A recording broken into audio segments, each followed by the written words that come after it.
Bonjour les incarnés, je suis le devin chinois blanc du livre des transformations, le Yi Jing. Bienvenue dans l'unité de l'humanité en portrait énergétique où je vous transmets cette connaissance du sacré.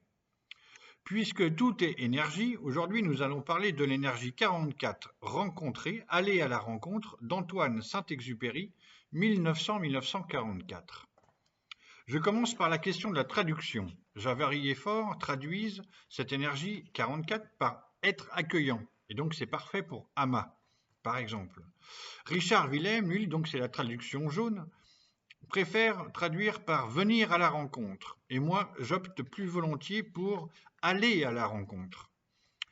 Comme Saint-Exupéry va à la rencontre de l'inconnu, ouvre des voies dans le ciel, ce qui signifie aussi aller à la rencontre de l'humain et de l'aventure de l'humanité. Et des fois, même souvent, pour simplifier, j'utilise seulement rencontrer. Alors ensuite, je vous donne ma liste de devinettes des personnes qui vivent ou qui ont vécu dans cette énergie 44 rencontrée, parce qu'elle raconte cette liste beaucoup de choses, et notamment à propos du Bouddha, parce que le Bouddha s'est incarné dans cette énergie, ainsi que les 14 Dalai Lama du Tibet, du bouddhisme tibétain, dont le 14e évidemment. Et avec eux, donc, on a Ama, on a Marguerite Yourcenar, Paul Éluard, Jacques Brel, Paolo Coelho, Henri Miller de la Crucifixion en rose, que j'adore, Antoine de Maximi et Fred Lopez et Lou Andreas Salomé, ainsi que Mylène sur les ondes, qui est une médium canal contemporaine.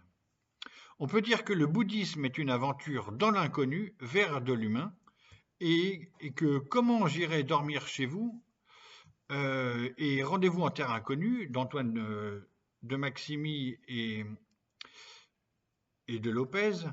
Et c'est presque pareil pour Antoine de Saint-Exupéry, où sont indissociables le pilote et l'écrivain et le pilote, qui partent à l'aventure.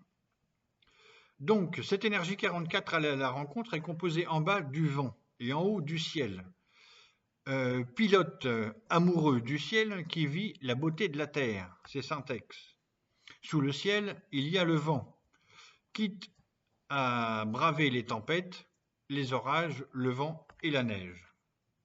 L'étude de la grande image, qui parle du rôle de la personne dans la société, formule les souverains, ainsi, en déployant les mandats, informer les 4 régions.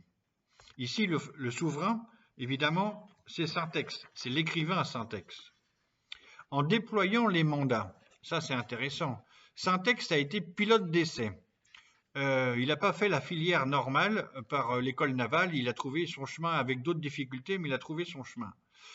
Donc il est devenu aussi un pilote qui livre du courrier aéropostal, un pilote de guerre par la suite aussi, pour la Seconde Guerre mondiale, en France. Il raconte tout cela dans ses livres.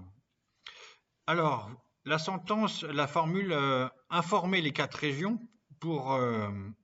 ça correspond à Mermoz et Guillaumet, par exemple, et d'autres. Saint-Exupéry est l'un des pionniers de l'aéropostale, les facteurs du ciel, si fiers d'ouvrir de nouvelles voies du ciel sur les grandes distances. Pour Saint-Exupéry, les 4 régions, c'est l'aéropostale. Donc, par exemple, au début, il commence par Toulouse, Casablanca, Dakar. Ensuite, il y a la cordillère des Andes, carrément.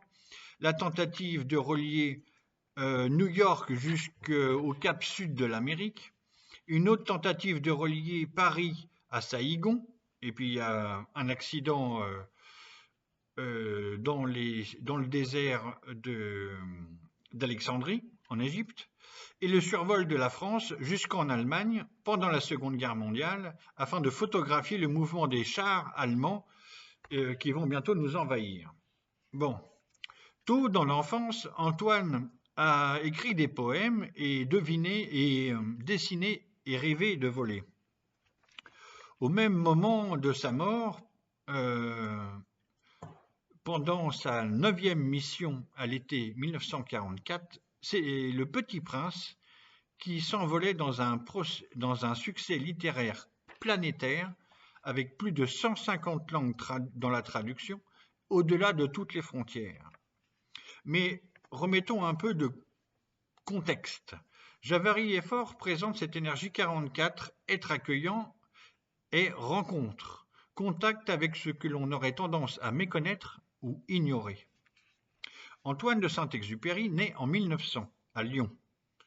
Les aéroplanes apparaissent en 1905. Pendant la Première Guerre mondiale, la construction des avions évolue à toute vitesse. La France est pionnière dans cette aventure aérienne. Antoine, enfant, rêve de voler depuis sa tendre enfance et il réalise son rêve, son baptême de l'air à 12 ans, pour découvrir que le ciel est d'une liberté illimitée. On est là. Saint-Exupéry fait donc partie des premières générations de pilotes qui risquent leur vie pour livrer du courrier aux quatre coins de la planète. Beaucoup de pilotes sont morts et sa plume merveilleuse nous raconte tout cela.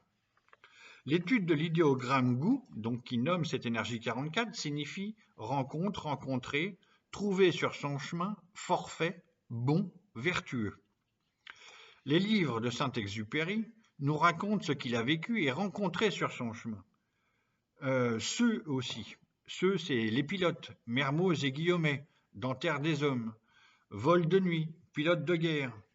Et puis il y a ce forfait est bon et vertueux, comme Le Petit Prince, écrit aux USA en 1943, Dessine-moi un mouton, qui est entré dans la langue populaire, dans le langage universel, pourrait-on dire. Le Petit Prince s'est allé à la rencontre.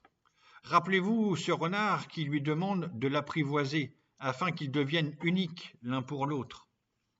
Le Petit Prince, livre préféré des Français, s'adresse autant aux enfants qu'aux adultes, parce qu'Antoine de Saint-Exupéry a réussi à conserver l'émerveillement de l'aventure de son enfant intérieur, jusqu'à ce que la plume lui donne une voix et un dessin pour le rendre universel et vivant. De l'étude du jugement, je souligne 2 sentences. La femme est en puissance et prendre femme. Et j'ajoute l'étude de la 10e aile qui stipule se trouver face à face.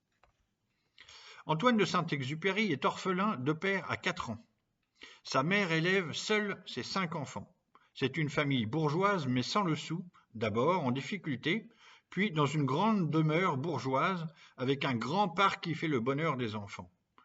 Antoine est un enfant ingénieux, il construit des machines et des moteurs, à vent avec des vents, un vélo avec des ailes, etc.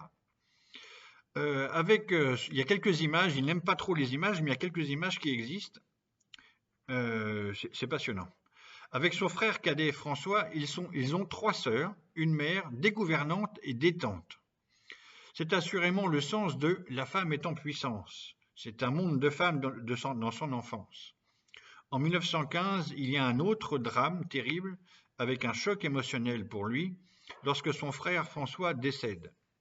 Par la suite, Antoine va continuer sa merveilleuse relation avec sa mère, comme s'il était en face d'elle, face à face avec elle. Il lui écrit beaucoup de lettres depuis les 4 coins de la planète, où il vole. Quant à prendre femme, Antoine a aimé plusieurs femmes. On a quelques noms. Louise de Villemorin, avec laquelle il se fiancie en 1923, puis elle s'en va. Elle comprend que, en fait, c'est pas leur chemin. Il a arrêté de voler pour elle, mais il va reprendre le vol. Consuelo, avec qui il a tout un bout de vie, qui est une artiste peintre. Nelly de Viguier, alors je ne sais pas bien. Et Sylvia Hamilton, une anglo-saxonne, à laquelle il confie le manuscrit du Petit Prince en 1943 aux USA, alors qu'il retourne à la guerre dans l'aviation française, commandant de l'escadron 33 de reconnaissance, dans lequel j'ai effectué mon service militaire. Donc j'ai des souvenirs personnels. Contemporain de Chaplin, qui n'était ni capitaliste ni communiste, Saint-Exupéry ne fut ni pétainiste de Vichy, ni gaulliste, qu'il jugeait trop autoproclamé à son goût. Je conclus par un petit quatrain divinatoire, rencontrer Antoine de Saint-Exupéry, le vent sous le ciel, le pilote écrivain, facteur aviateur, brave l'incertain, 44 princes à la guerre périt. Namasté.